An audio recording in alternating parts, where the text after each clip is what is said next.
es de justicia.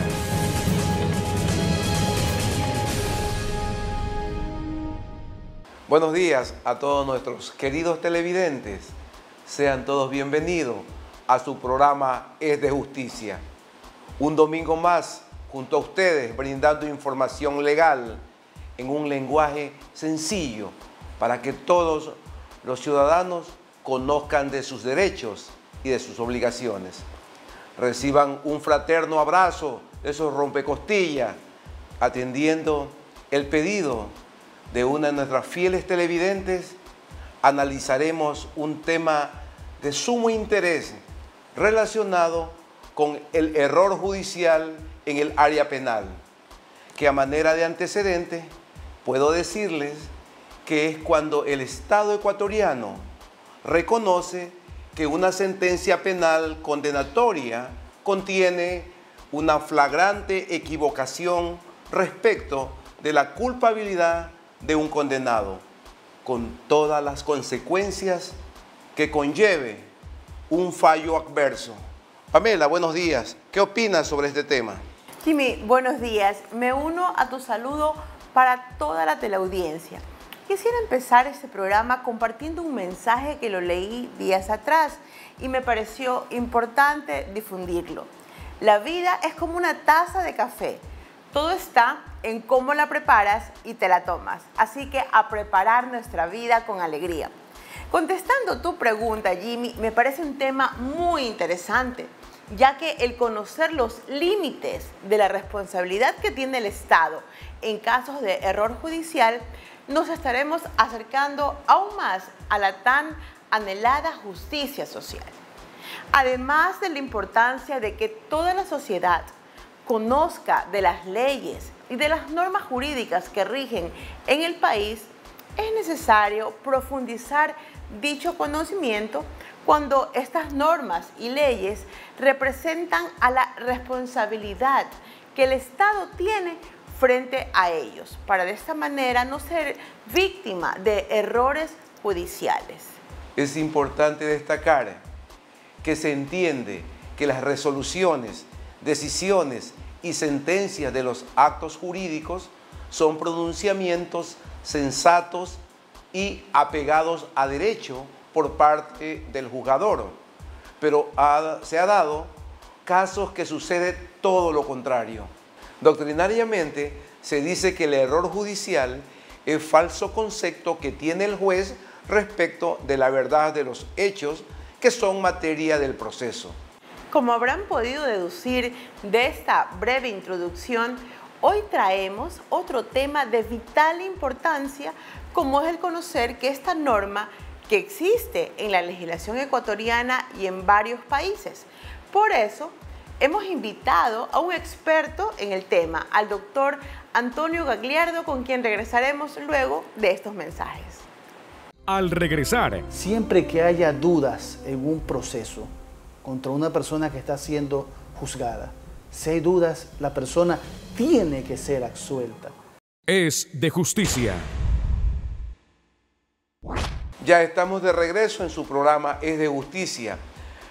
Como lo mencionamos en el bloque anterior, hoy analizaremos el error judicial desde la visión de que cuando es grave e inexcusable, se configura en una categoría legal a través de la cual es posible censurar disciplinariamente la actuación de un juez, enmarcando en el cumplimiento de su función jurisdiccional, la cual en principio es inmune al control de instancias externas o controles ajenos a los que se ejercen mediante los recursos judiciales. De ahí que la aplicación del error judicial inexcusable debe limitarse a los supuestos en que esté fuera de discusión la ilicitud de la decisión adoptada. Ya Pamela nos adelantó que invitamos al doctor Antonio Gagliardo a fin de escuchar su opinión sobre este interesante tema. Estimado Antonio, gracias por participar en Es de Justicia. Buenos días al doctor Jimmy Salazar, presidente del Colegio de Abogados del Guayas, y a la doctora Pamela Martínez de Salazar, que son los directores de este programa tan importante jurídico para el país. Jimmy, qué bueno que contemos con la intervención del doctor Antonio Gagliardo, profesional de gran trayectoria tanto en el derecho penal como en el constitucional. Y como se conoce de que existen dos enfoques en el tratamiento jurídico del error judicial, cuando es grave e inexcusable por un lado, de que existe cuando la determinación judicial escapa a todo criterio jurídico razonable, y por otra, que debe examinarse cada caso particularmente para poder apreciar en forma razonable si se ha cometido o no un error de tal magnitud. Aprovechamos al experto invitado para consultarle desde su opinión cómo deben ser los sistemas procesales penales para evitar errores judiciales de condenar inocentes. Adelante con la respuesta. El Ecuador, en su Constitución, en el artículo 1, establece que el Ecuador es un Estado de derechos y de justicia. También en la misma Constitución establece reglas muy claras y precisas sobre cómo debe ser el debido proceso.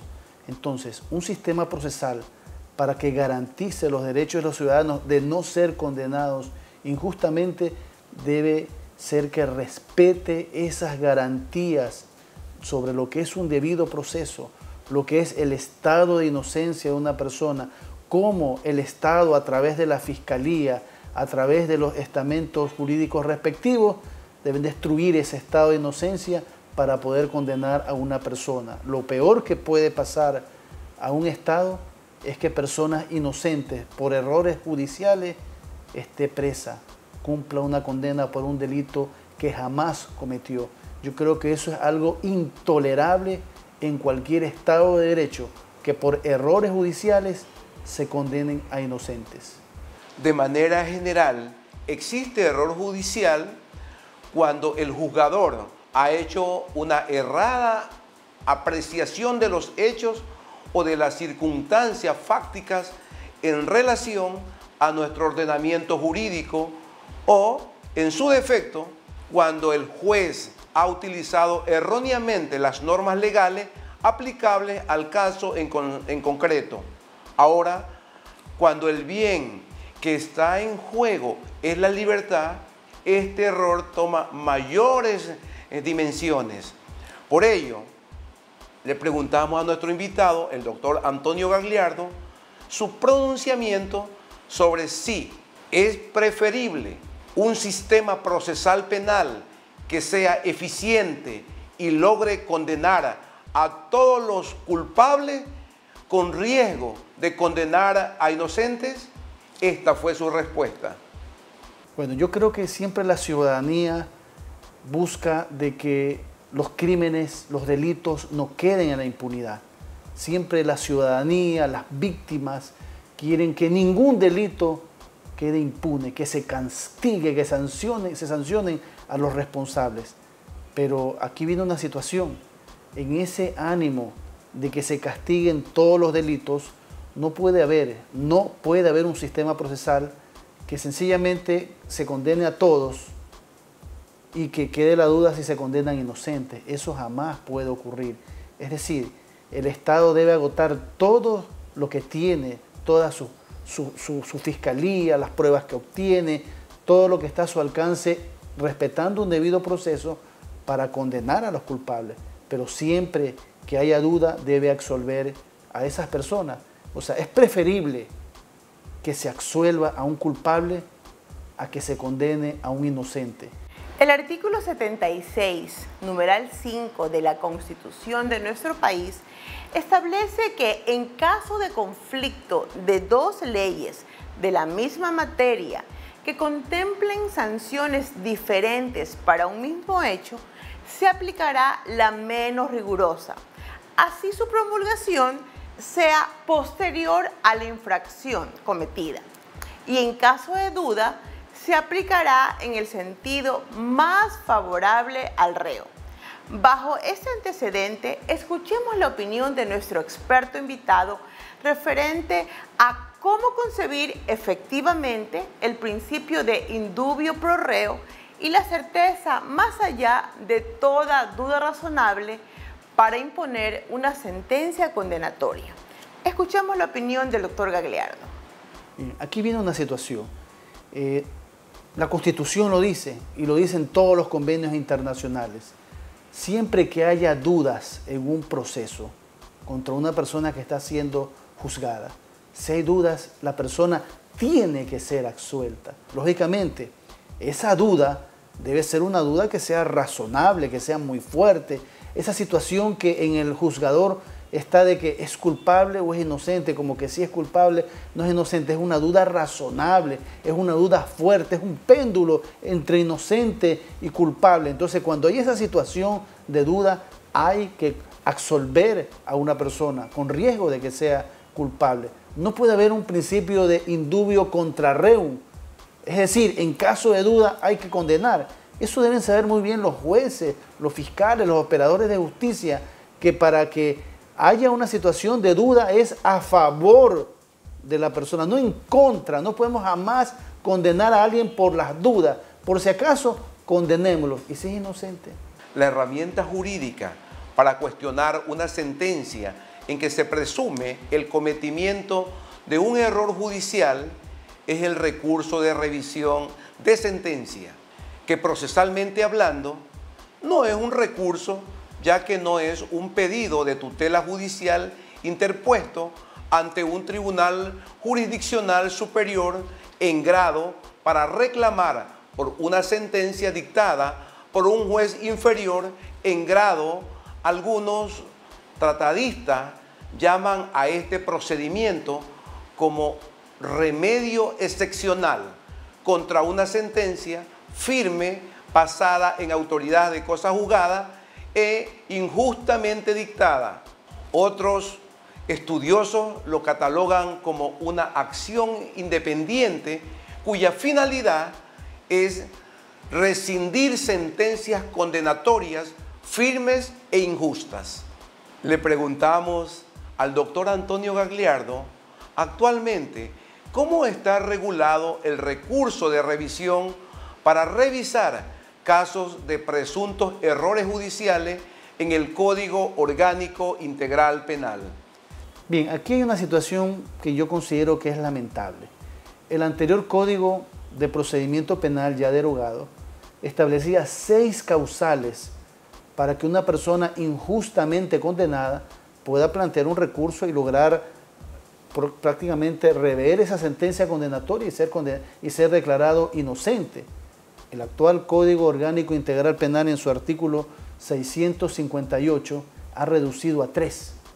Y 3 situaciones bien especiales: cuando aparece la persona que se creía que era muerta, que eso es rarísima vez.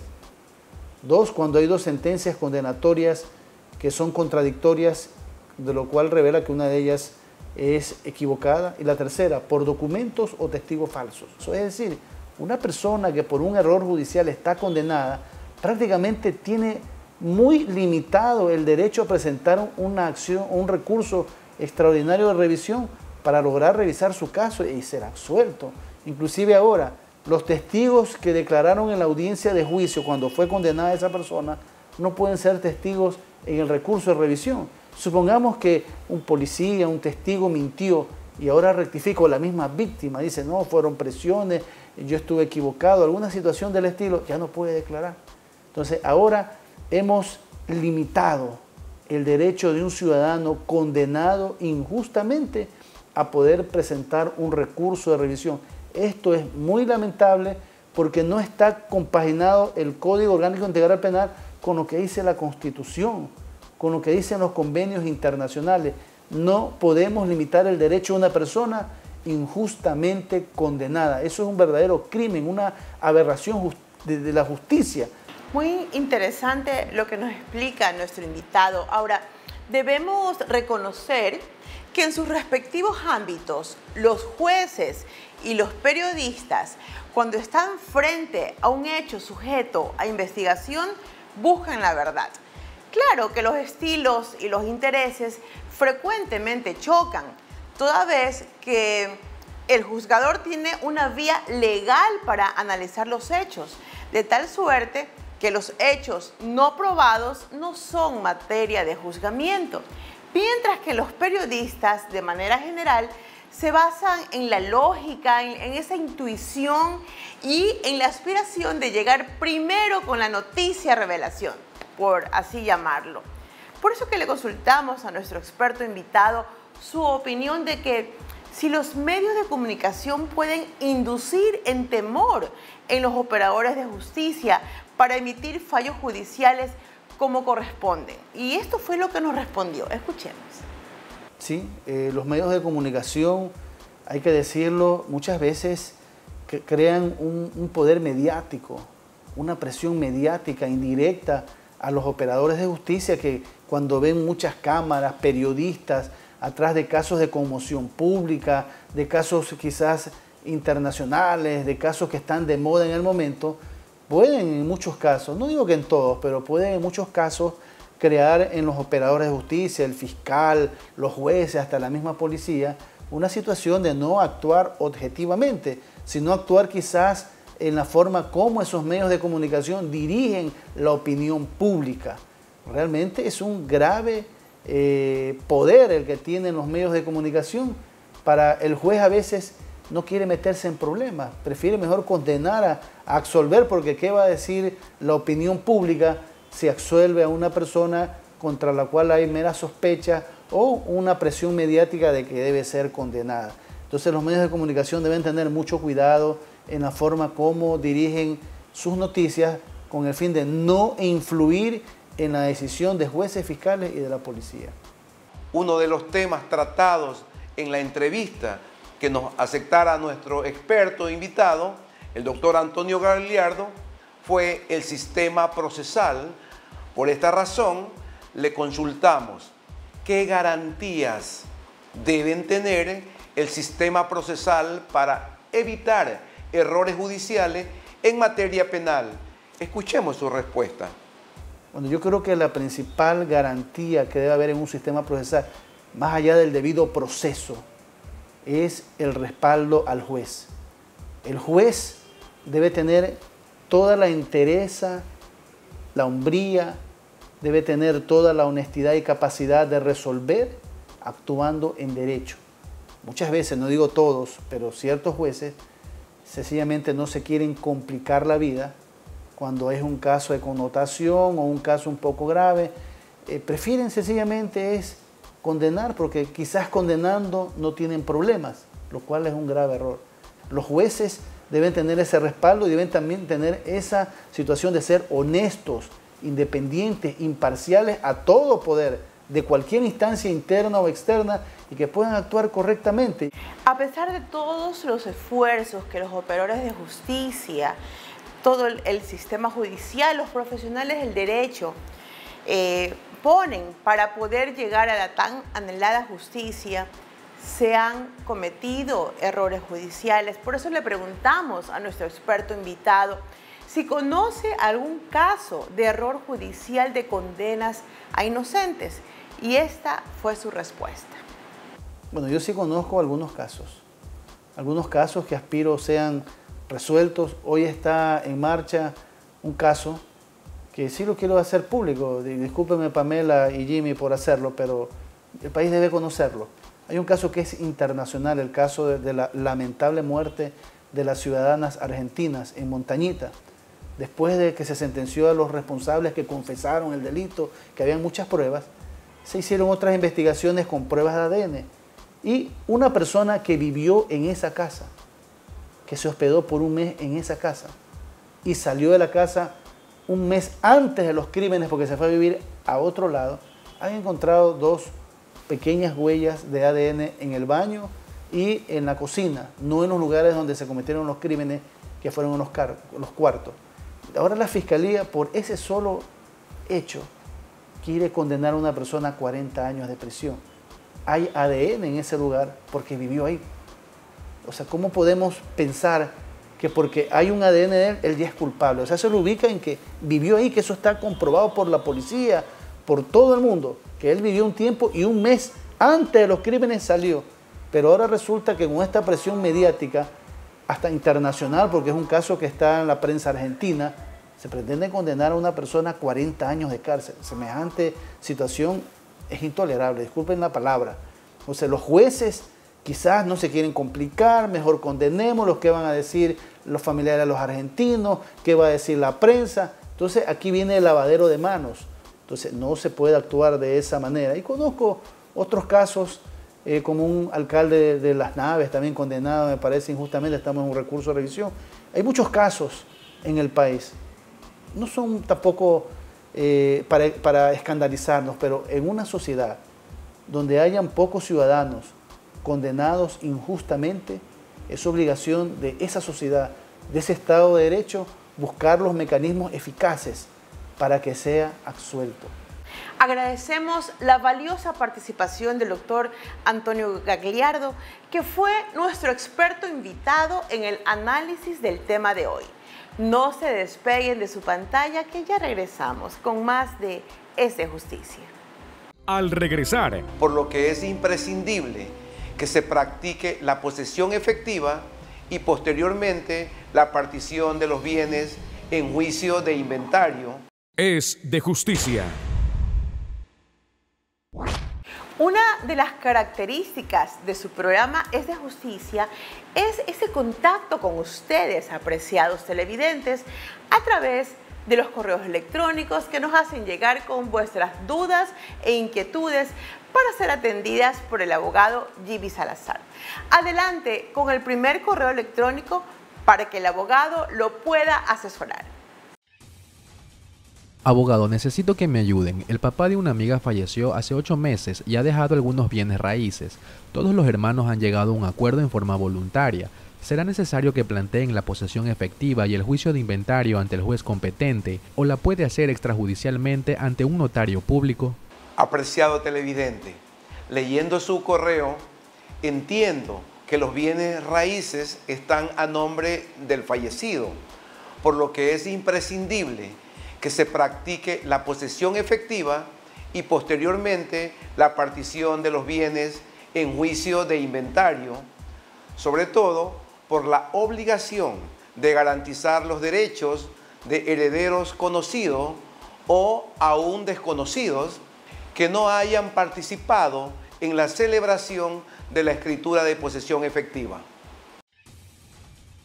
Buenos días, por favor una consulta. El año pasado vendí mi auto, ahora tengo que pagar una multa por una infracción de tránsito. Cabe mencionar que yo realicé el reconocimiento de firmas en una notaría, pero aún así el nuevo dueño no ha pasado a su nombre el vehículo. ¿Qué puedo hacer? Gracias por su atención.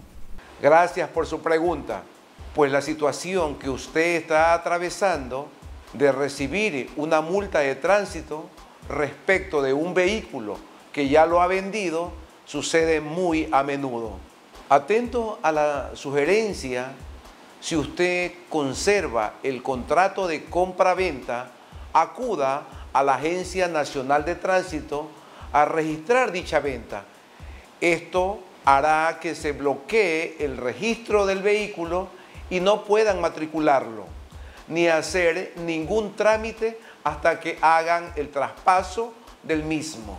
En caso de que no tenga el contrato de compra-venta del vehículo, debe hacer una declaración juramentada indicando la fecha y a quién le vendió el vehículo, y después va a la Agencia Nacional de Tránsito y presentar por escrito la petición de que retiren la infracción y adjuntar la declaración juramentada. Es de Justicia. Para aquellas personas que quieren escribirnos, no duden en hacerlo en nuestro correo info@esdejusticia.net. Y si se perdió algún programa, puede escucharnos los días martes a las 7:30 a través de la radio Superca 800, Radio La Prensa Sport 100.1 FM, Radio Revolución 770 AM y Radio Corrusel 660 AM, o vernos por nuestro canal de YouTube, donde semana a semana se suben los programas. Yo me despido dejándolos en compañía del abogado Salazar y el comentario de la semana. Hoy hemos tocado un tema de sumo interés para todos nuestros amables televidentes. Y es que, claro, ¿a quién no le sorprende estos errores judiciales?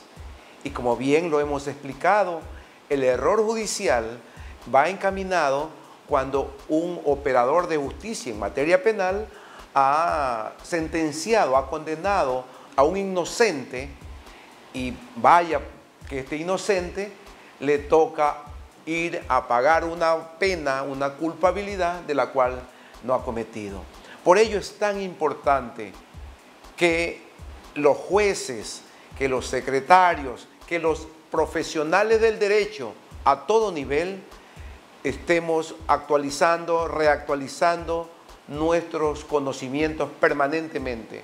Y como Colegio de Abogados del Guayas y como Federación de Abogados del Ecuador, nuestro compromiso de seguir trabajando en el fortalecimiento del conocimiento en todas las áreas para que en adelante se corrijan estos errores judiciales y no sean los ciudadanos, principalmente los más desposeídos, la clase humilde, quienes les tengan que pagar estos errores de ciertos operadores de justicia. Les comparto la frase de la semana. Si no estás prevenido ante los medios de comunicación, te harán amar al opresor y odiar al oprimido. Que sigan pasando un excelente día domingo.